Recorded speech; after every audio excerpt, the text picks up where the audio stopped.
Level 1. The Cadet. The simulator doesn't care how badly you want this. It doesn't care that you drove 9 hours from Tulsa to get here. It doesn't care that you've been reading aircraft manuals since you were 14, that you built scale models of F-16S in your bedroom and taped pictures of contrails to your ceiling like other kids taped up basketball players. It doesn't care about any of that. What it cares about is whether your hands shake under pressure. Right now, they are shaking. You are strapped into a cockpit mock-up in a grey evaluation room at the United States Air Force Academy in Colorado Springs. The screens around you simulate a standard approach to a mountain airstrip in crosswind conditions. Your heart rate monitor reads 112 beats per minute. The evaluator behind the glass says nothing.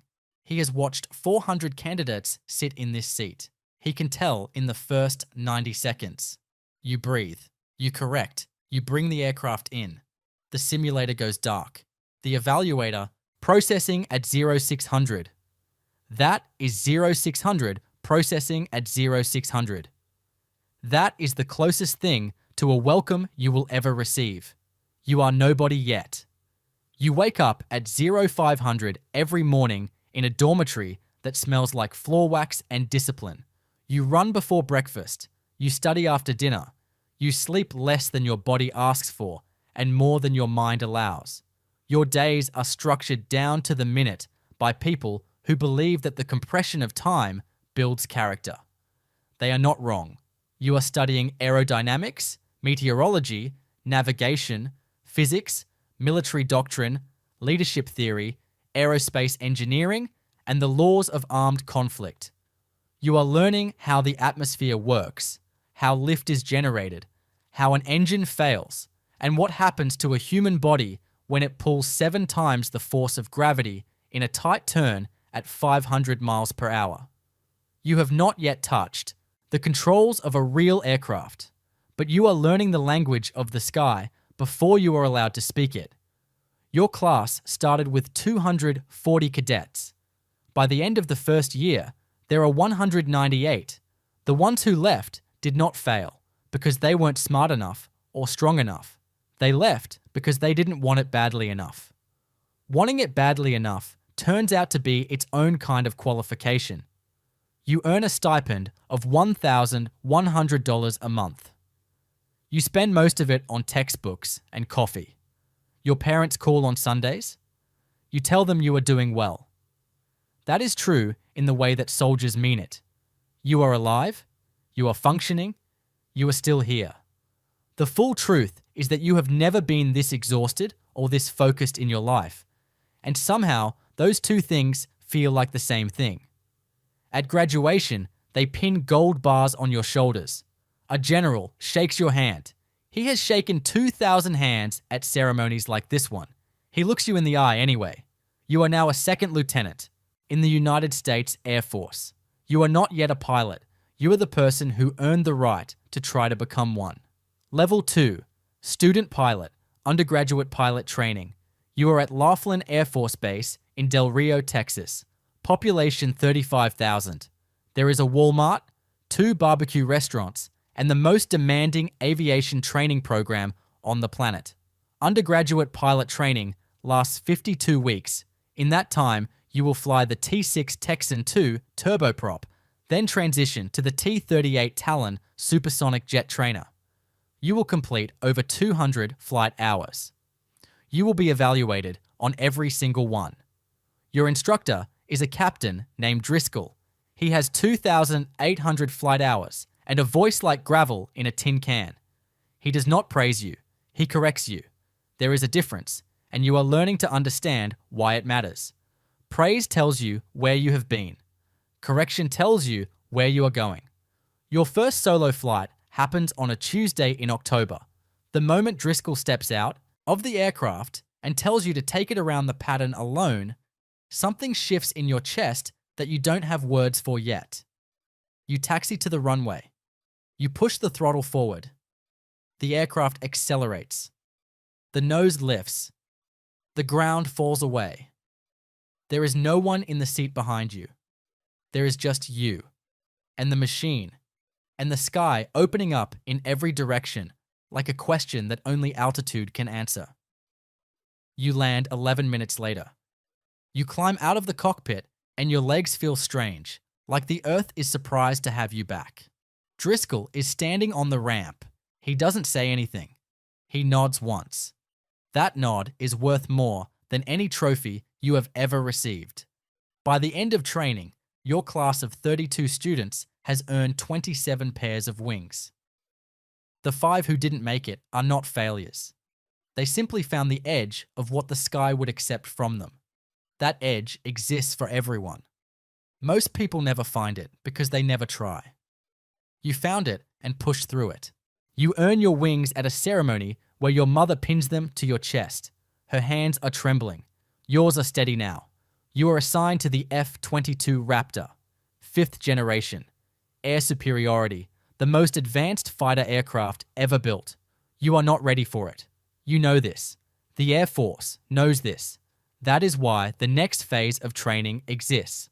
Level 3, Wingman. You are at Tyndall Air Force Base in Florida, assigned to your first operational fighter squadron, the 95th Fighter Squadron, the Boneheads. The name is ironic. Nobody here is a bonehead. Everyone here is the best pilot from their training class, which means you are, for the first time in your life, entirely average in this room. That is the most important thing that has ever happened to you. As a wingman, your job is not to lead. Your job is to protect the flight lead, to hold your position in the formation with precision measured in feet, not miles, and to execute without hesitation. You are the second voice, on the radio, and the last line of defense. You do not deviate from the plan unless the plan is actively killing you. Your flight lead is Major Keen. She has 1,400 hours in the F-22 and the kind of situational awareness that makes you feel like you're still flying with your eyes closed. She can process radar returns, radio chatter, threat data, and fuel state simultaneously while maneuvering at supersonic speed and still catch your mistake on her wing cam before you've registered that you made one. You fly with her 6 days a week for 9 months. You learn what it means to trust someone with your life at 50,000 feet.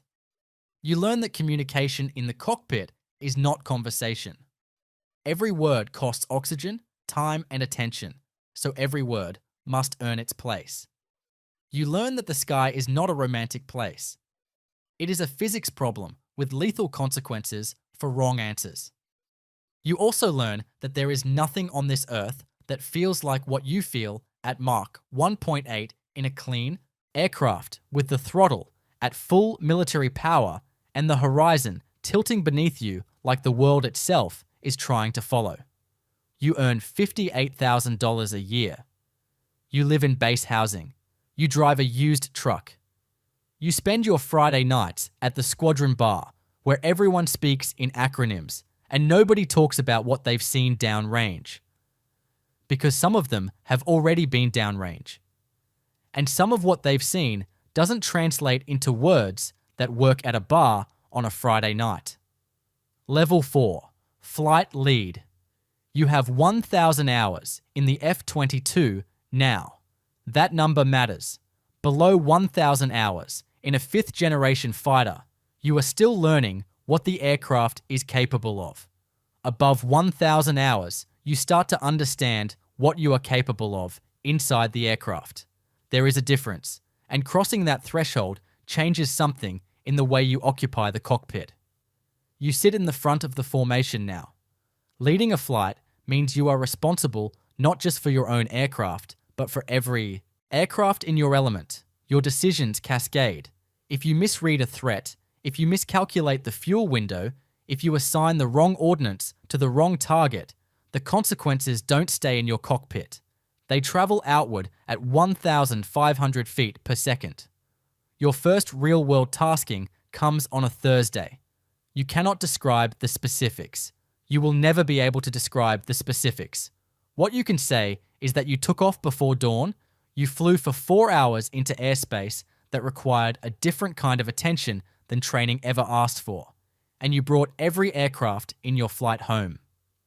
When you land, The debrief lasts 2 hours.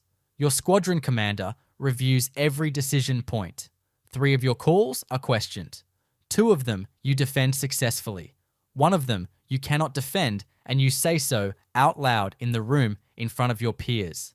That moment, admitting error in front of people who respect you, is more difficult than anything you did at 40,000 feet. It is also more important. You earn $78,000 a year. You have deployed twice. You missed your daughter's first birthday because you were somewhere that didn't have reliable phone service and the mission didn't pause for birthdays.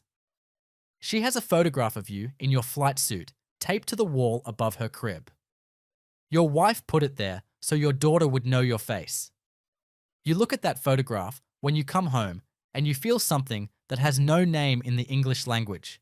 It sits somewhere between gratitude and grief, between pride and the specific loneliness of choosing a life that asks everything of you. Level 5. Squadron Commander. You command 24 pilots, 300 support personnel, and 18 aircraft. The aircraft are the easy part. People are infinitely more complex than machines. Machines fail in predictable ways. People fail in ways you cannot simulate, cannot brief, cannot always prevent. Your job is to build a culture inside this squadron where excellence is the floor, not the ceiling. Where your pilots push the limits of what is possible because the environment you've built makes them believe the limits are further than they thought. You have been in command for 8 months when one of your pilots, Lieutenant Vasquez, makes an error on a low-level training route in Nevada that results in a controlled emergency landing in the desert. He is uninjured. The aircraft is repairable, but the investigation falls on your desk. You spend 3 weeks reviewing every decision that led to that moment.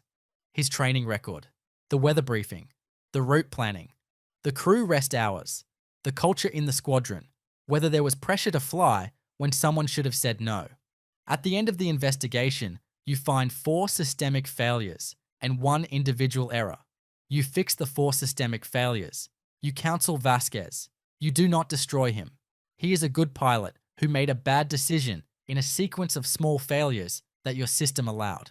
You own that. 6 months later, Vasquez is one of your best flight leads. He briefs his experience to every new pilot who joins the squadron. The mistake that almost ended his career becomes the lesson that makes 10 other careers safer. That is what command is. Not authority, not rank. The careful, patient conversion of failure into forward motion. You earn $112,000 a year.